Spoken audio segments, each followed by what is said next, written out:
Welcome to Zoza's story world. This advice did not come from a book. It came from an old man in our village, someone people used to call useless. He lived in a small farming village, sitting every day beneath a wide name tree on a broken wooden chair. While others worked from sunrise to sunset, he stared into the distance, speaking of plans that never moved beyond words. "One day I'll open a business," he would say. "One day I'll buy land animals and earn without suffering."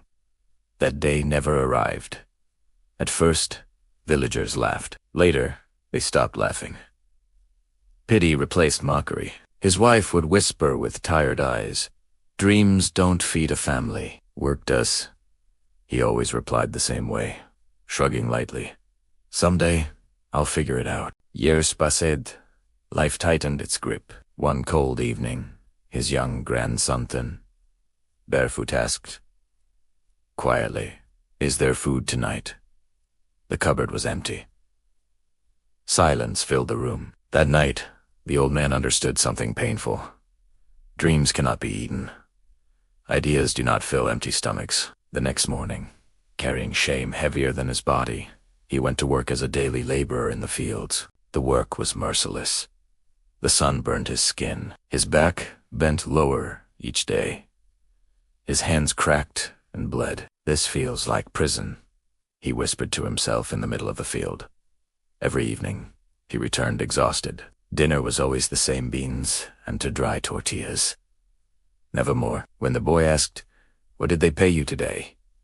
he replied softly, "Not much, but at least it's something." But money disappeared quickly. Illness took some, food took the rest. Nothing stayed. One afternoon at the village shop, he overheard men talking. "The secret is saving," one said. "If you save money, you are safe." Those words stuck. That night, he found an old glass jar and hid it under the bed. Each week, after buying only the bare minimum, he dropped coins inside. The clinking sound felt like hope. When the boy found the jar, he asked, "What's this?" "Our future," the old man said proudly.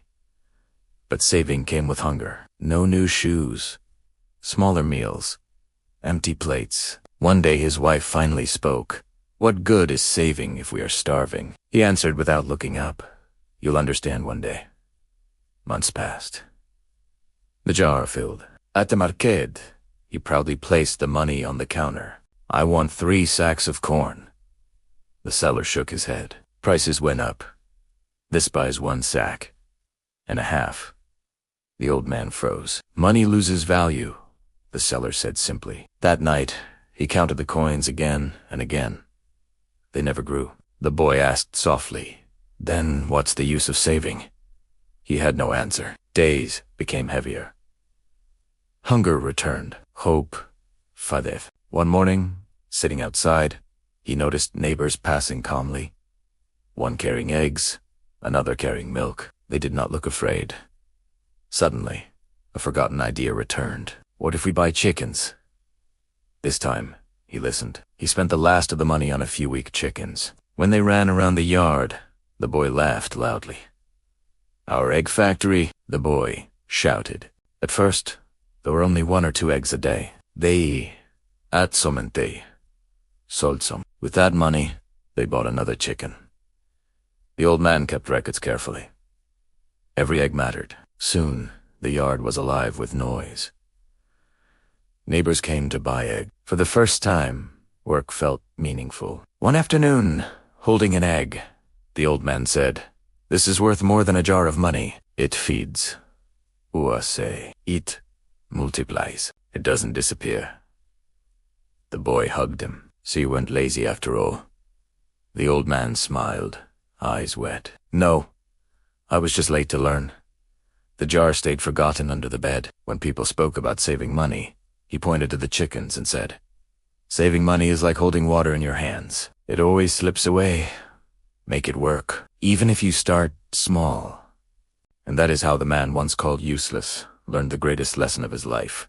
Never save money. Make it grow.